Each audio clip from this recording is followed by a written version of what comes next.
Assalamu alaikum guys, welcome back to our channel, that is Destiny Coaching Classes. Hope you all are doing very well. I am also well. Today in this video we are going to talk about the past indefinite tense. We have already discussed about the present tense. आप में से जिन्होंने भी वो videos नहीं देखी हैं, मैं लिंक डिस्क्रिप्शन बॉक्स में दे दूँगी, आप जाके इसे देख सकते हैं। तो हम लोगों ने प्रेजेंट के चारों ही पार्ट्स जो कि है present indefinite tense, present continuous tense, present perfect tense and present perfect continuous tense, इन चारों के बारे में ऑलरेडी हम लोग डिस्कस कर चुके हैं। अगर वीडियो पसंद आता है तो इसे लाइक कीजिए, शेयर कीजिए और मेरे चैनल को सब्सक्राइब ज़रूर कीजिएगा और इस वीडियो के एंड तक ज़रूर देखिएगा क्योंकि ये वीडियो आपके लिए बहुत बेनिफिशियल होने वाली है। तो चलिए, हमारा क्वेश्चन है what is past indefinite tense या फिर सिंपल पास्ट टेंस क्या होता है। Past indefinite tense tell us about an action that took place in past time and also completed that time. Past indefinite tense हमें बताता है कि जो हमारा एक्शन है या कोई भी काम है या कोई क्रिया है वो पास्ट टाइम में शुरू हुई है और साथ ही साथ उसी वक्त में कंप्लीट भी हो चुकी है, यानी ख़त्म भी हो चुकी है। Past indefinite tense is also called simple past tense. Past indefinite tense को सिंपल पास्ट टेंस भी कहा जाता है। It represent an action occurred in the past और a habit of the past and uses the past form of the verb. Past indefinite tense जो होता है वो रिप्रेजेंट करता है कि कोई भी काम या कोई भी क्रिया जो है वो पास्ट टाइम में हुई है और इसमें हम वर्ब का पास्ट ही फॉर्म का इस्तेमाल भी करते हैं। जैसे देखिए, हिंदी में इसको कैसे समझते हैं। पास्ट इंडेफिनिट टेंस से हमें ये ज्ञात होता है कि कोई कार्य या घटना भूतकाल में हुई है। भूतकाल यानी कि पास्ट में हो चुकी है, यानी बीते हुए समय में हो चुकी है। इस टेंस के वाक्यों में भूतकाल में हुई घटनाओं या कार्यों का वर्णन होता है। जो भी बीते हुए समय में कोई भी कार्य या घटना हुई है उसी का वर्णन किया जाता है। पास्ट इंडेफिनिट टेंस के कार्यों में जारी रहने या होने के विषय में कुछ भी ज्ञात नहीं होता है। पास्ट इंडेफिनिट टेंस में और काम जो है वो कंप्लीट दिखाता है, यानी कि हमारा जो काम है वो पूरी तरह से ख़त्म हो चुका रहता है। इसमें कोई किसी भी तरह से जारी होने का इंडिकेशन नहीं होता है। ये नहीं पता चलता है कि काम अभी कंटिन्यू है। ठीक है, नेक्स्ट है हमारा पास्ट इंडेफिनिट टेंस में वाक्यों में कार्य के पूरी तरह से समाप्त होने का बोध होता है। जैसे कि मैंने पहले भी बताया कि पास्ट इंडेफिनिट टेंस एक ऐसा टेंस है जिसमें कार्य पास्ट में ही शुरू भी होता है और पास्ट साथ ही साथ में ख़त्म भी हो चुका होता है। जैसे कि एक एग्जांपल देखिए, रोहन दिल्ली गया। रोहन दिल्ली जाना शुरू किया और वो चला भी गया, पहुंच भी गया। ठीक है, तो ये हो गया हमारा पास्ट इंडेफिनिट का एग्जाम्पल। और देखिए, तुमने झूठ बोला, उसने मुझे अंग्रेज़ी सिखाई, वह स्कूल से आ गया। तो ये सारे ही कार्य जो हैं वो पास्ट में शुरू हुए हैं और कंप्लीट भी हो गए हैं।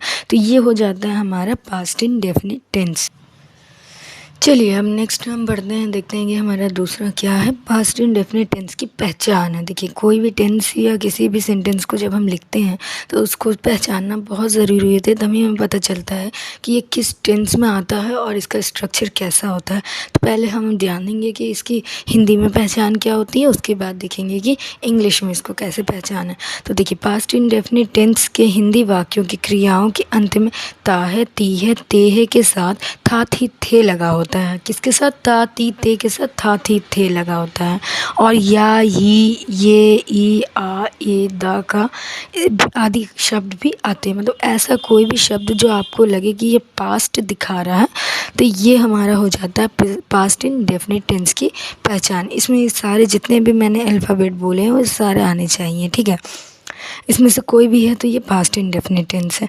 इन वाक्यों में भूतकाल में किसी कार्य या घटना का पूर्ण रूप से समाप्त होना पाया जाता है। जितने भी काम हैं उसमें क्या होता है कि बीते हुए वक्त में काम ऑलरेडी समाप्त हो गया होता है, कंप्लीट हो गया होता है। जैसे कि एग्जाम्पल देखिए, मोहन वहाँ जाना चाहता था। मोहन वहाँ जाना चाहता था। देखिए, मैंने क्या बोला था कि था, ते थे, ती थी, ये सब आएगा तो क्या हो जाएगा हमारा पास्ट इंडेफिनिट टेंस। तो यहाँ पे आया है। दूसरा है, मेरा छोटा भाई कानपुर गया।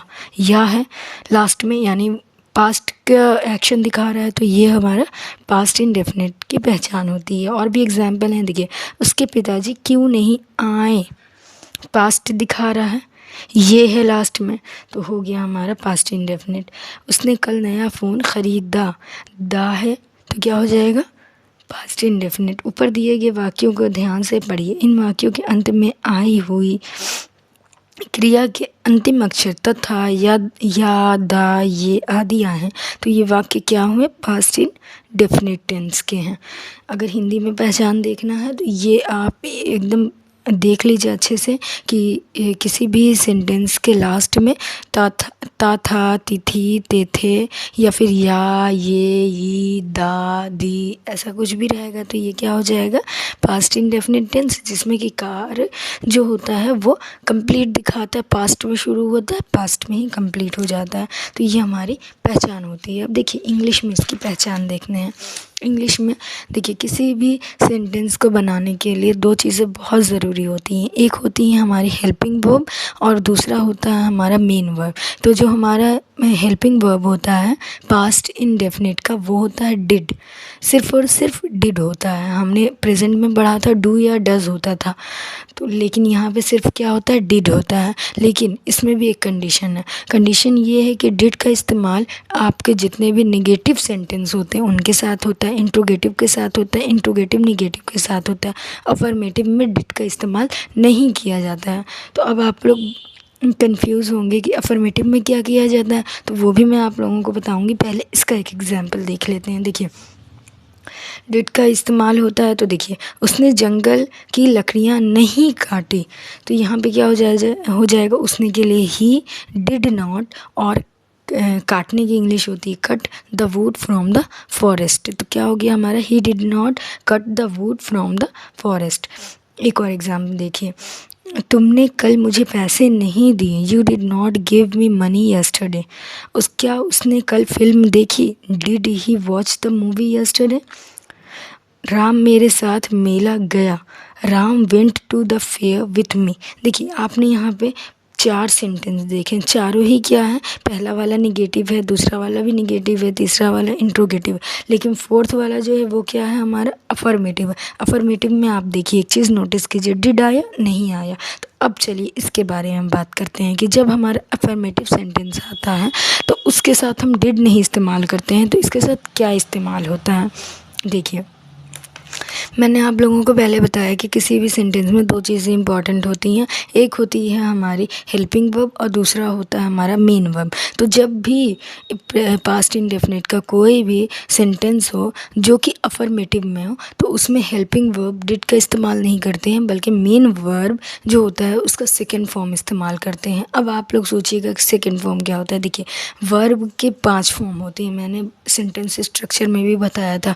वर्ब का फर्स्ट फॉर्म वही होता है जो एज इट इज़ दिया रहता है। सेकंड फॉर्म वो होता है जो कि आपको याद करना पड़ता है, ठीक है। इसका कोई ऐसा नहीं है कि आपको उसको खुद से बनाना नहीं है, आप जो होता है वो आपको याद करना पड़ेगा।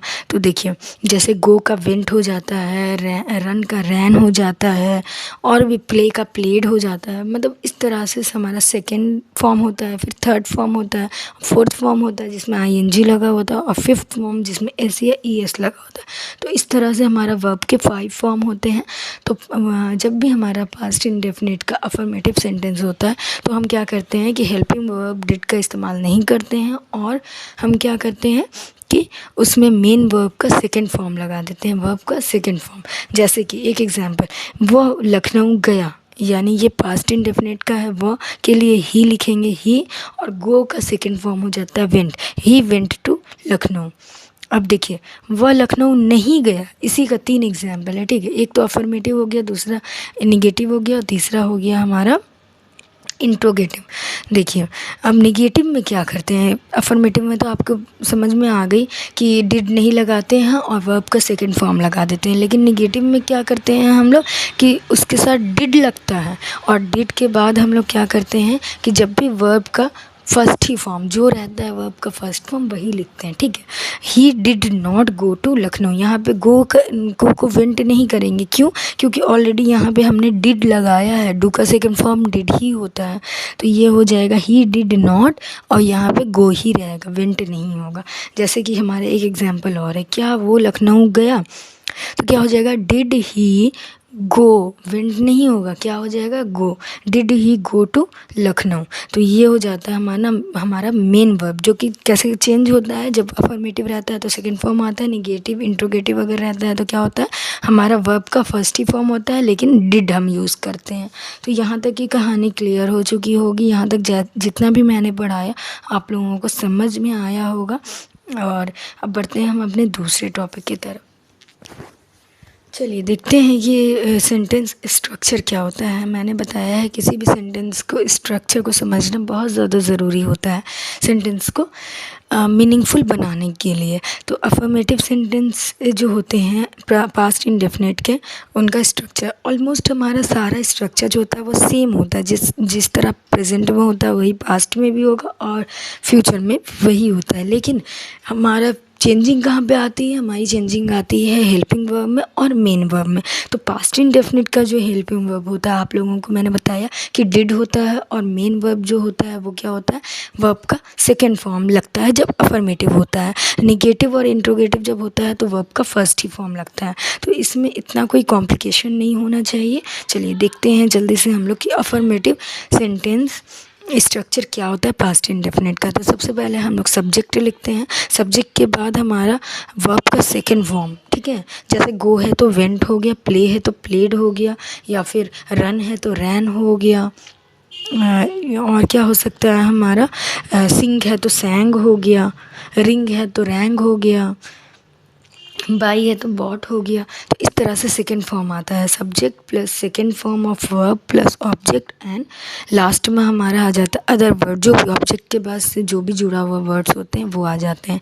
जैसे कि एग्जाम्पल, तुमने पत्र लिखा, यू रोट अ लेटर। तुमने की इंग्लिश होती है यू और लिखने की हिंदी इंग्लिश होती है राइट। राइट का सेकंड फॉर्म क्या हो जाता है, रोट हो जाता है। और पत्र लिखना यानी पत्र की इंग्लिश होती है लेटर, तो यू रोट अ लेटर। जैसे एक एग्जाम्पल और देखिए, मैंने अपना पाठ याद किया, I learned my lesson. Learn होता है याद करना, लेकिन हम सेकंड फॉर्म लगाएंगे तो क्या हो जाएगा, लर्नड हो जाएगा, आई लर्नड माई लेसन।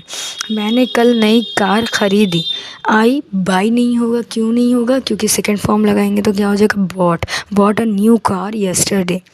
उसने मैच जीता, he won the match. Win होता है लेकिन सेकंड फॉर्म क्या हो जाएगा, वॉन हो जाएगा।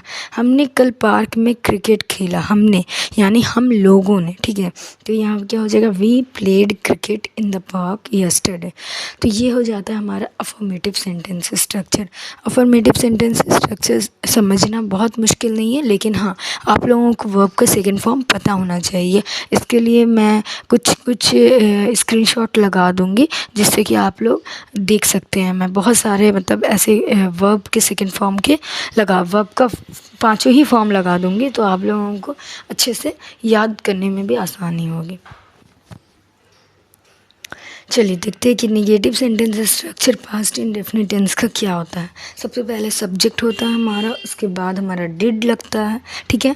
और नॉट कहाँ लगेगा, थर्ड प्लेस में। मैं स्टार्टिंग से बताती हुई आई हूँ, जब से मैंने टेंस शुरू किया है, कि जब भी नॉट वाला कोई भी सेंटेंस रहता है तो नॉट हमारा जो होता है उसका एक डेफिनेट प्लेस होता है। सिर्फ एक एक्सेप्शनल केस होता है, जबकि इंट्रोगेटिव निगेटिव का WH टाइप वाला क्वेश्चन वाला जब इंट्रोगेटिव निगेटिव होता है तो उसमें नॉट लगता है, तो नॉट की प्लेस थोड़ी सी खिसक जाती है। लेकिन बाकी वाले में नॉट हमेशा थर्ड प्लेस पे ही आता है। तो इसमें भी क्या होगा, subject plus did plus not.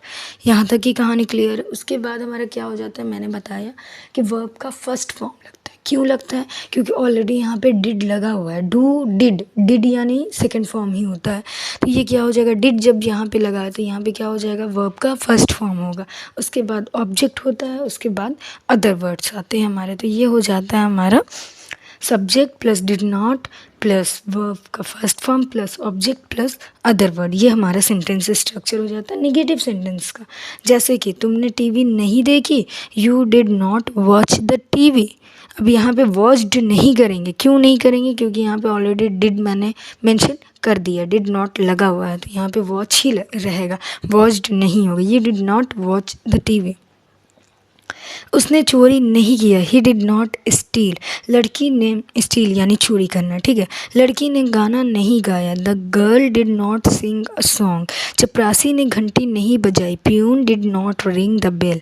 मैंने तुम्हें पूरा सच नहीं बताया, I did not tell you the whole truth, ठीक है। तो ये हो जाता है हमारा नेगेटिव सेंटेंस स्ट्रक्चर। अच्छा, कहीं भी डिड नॉट साथ में रहता है ना जब, तो हम एक साथ उसको कैसे प्रोनाउंस करते हैं, उसको बोलते हैं डिंट। क्या बोलते हैं उसको? डिड और नॉट। जब डिड के तुरंत बाद नॉट होगा तो जब दोनों को मिला के बोलना होता है तो क्या बोलते हैं? डिंट। और लिखते कैसे हैं? DIDN, उसके बाद ऊपर में जो इन कॉमा होता है वो, उसके बाद T, ठीक है। तो क्या हो जाता है हमारा? डिंट। तो ये हो जाता है हमारा negative sentence structure of past indefinite tense. अब हम लोग बात करते हैं अपने इंट्रोगेटिव। तो मैंने इंट्रोगेटिव में भी आपको बताया कि इंट्रोगेटिव दो तरह के होते हैं, एक होते हैं हमारे यस नो टाइप क्वेश्चन और एक होते हैं हमारे WH टाइप इंट्रोगेटिव सेंटेंस, ठीक है। तो देखिए यस नो टाइप क्वेश्चन जब रहेगा तो इसको किस तरह से सॉल्व करते हैं। यस नो टाइप का स्ट्रक्चर किस तरह का होता है?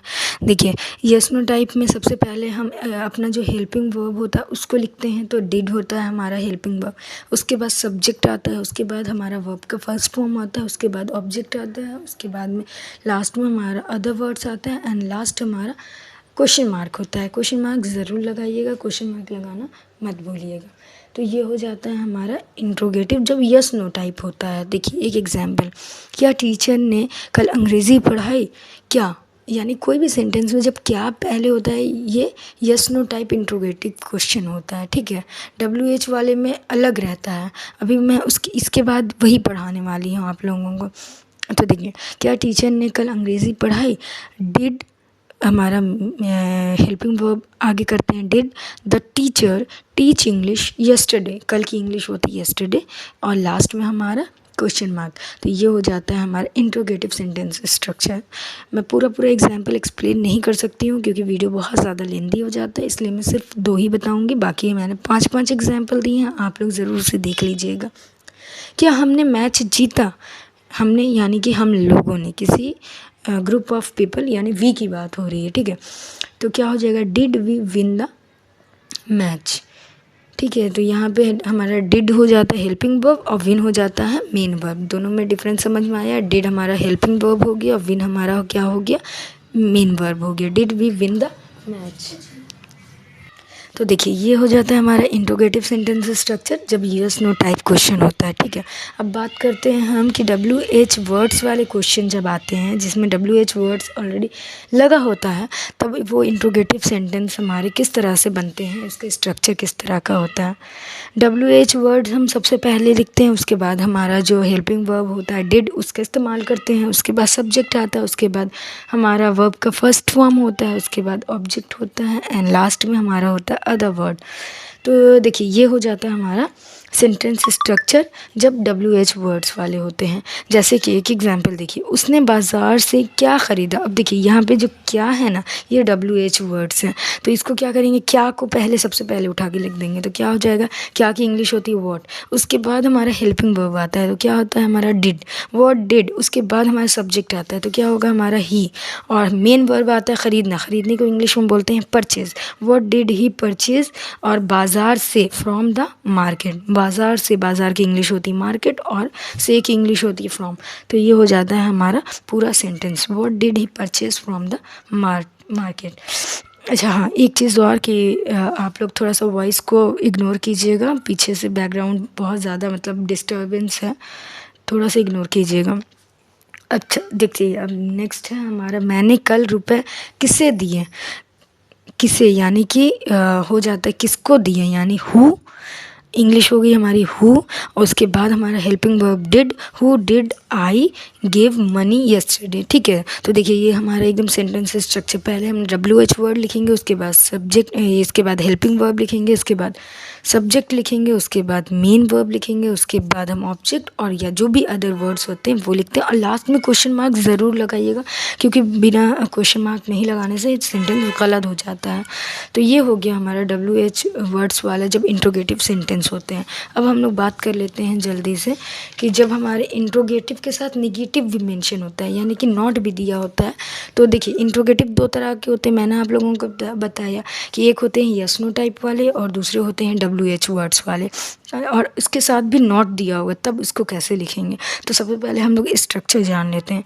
तो इसमें क्या करेंगे, पहले सबसे पहले हेल्पिंग वर्ब लिखते हैं, उसके बाद सब्जेक्ट लिखते हैं, उसके बाद अगर हमारा नॉट दिया हुआ तो वो नॉट लिखते हैं, उसके बाद वर्ब की फर्स्ट फॉर्म लिखते हैं, प्लस ऑब्जेक्ट होता है, एंड लास्ट में हमारे अदर वर्ड्स जो भी होते हैं जुड़े हुए वो होते हैं, और लास्ट में हमारा क्वेश्चन मार्क होता है। तो ये हो जाता है हमारा सेंटेंस स्ट्रक्चर।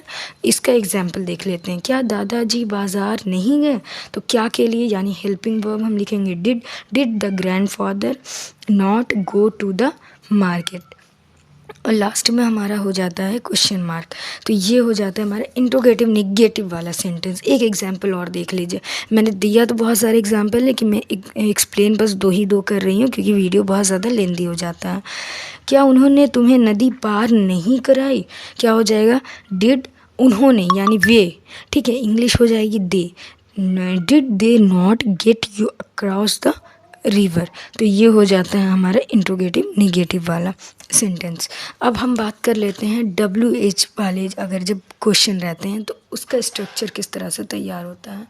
देखिए उसमें सबसे पहले तो हम लोग WH वर्ड्स लिखते हैं, उसके बाद डिड का इस्तेमाल करते हैं, उसके बाद सब्जेक्ट लिखते हैं, उसके बाद नॉट लिखते हैं, उसके बाद V1 लिखते हैं, V1 यानी कि वर्ब का फर्स्ट फॉर्म, उसके बाद हम ऑब्जेक्ट लिखते हैं, उसके बाद जो भी अदर वर्ड्स होते हैं वो लिखते हैं, और लास्ट में हमारा क्वेश्चन मार्क आता है। देखिए एक एग्जाम्पल जल्दी से इसका भी देख लेते हैं। तुमने उसे घर पर क्यों नहीं देखा? यहाँ पे देखिए क्यों जो है ना ये WH वर्ड्स है, तो इसका क्या करेंगे, क्यों की इंग्लिश होती है वाई हेल्पिंग वर्ब लिखेंगे तो Y did you not see him at home. सारा स्ट्रक्चर के हिसाब से हम लोगों का चल रहा है सेंटेंस, ठीक है, इसमें कोई भी चीज़ इधर उधर नहीं है। जैसे मैंने स्ट्रक्चर बताया वैसे ही मैंने एग्जाम्पल भी दिया है, और लास्ट में क्वेश्चन मार्क ज़रूर दीजिएगा। मैं अगेन यही दोबारा से बोल रही हूँ। देखिए एक एग्जाम्पल और देखिए, तुमने सच क्यों नहीं बोला? वाई, क्यों की इंग्लिश होती है why did you not tell the truth, ठीक है। तो यहाँ पे क्वेश्चन मार्क दे दीजिएगा लास्ट में।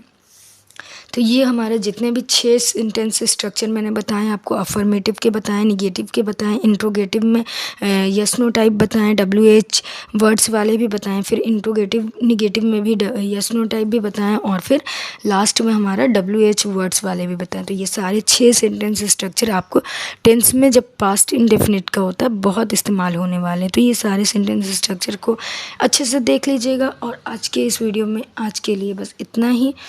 अगर वीडियो अच्छा लगता है तो इसे ज़रूर लाइक कीजिए, शेयर कीजिए और मेरे चैनल को सब्सक्राइब कीजिए। तब तक के लिए अपना ख्याल रखिए। अल्लाह हाफ़िज़।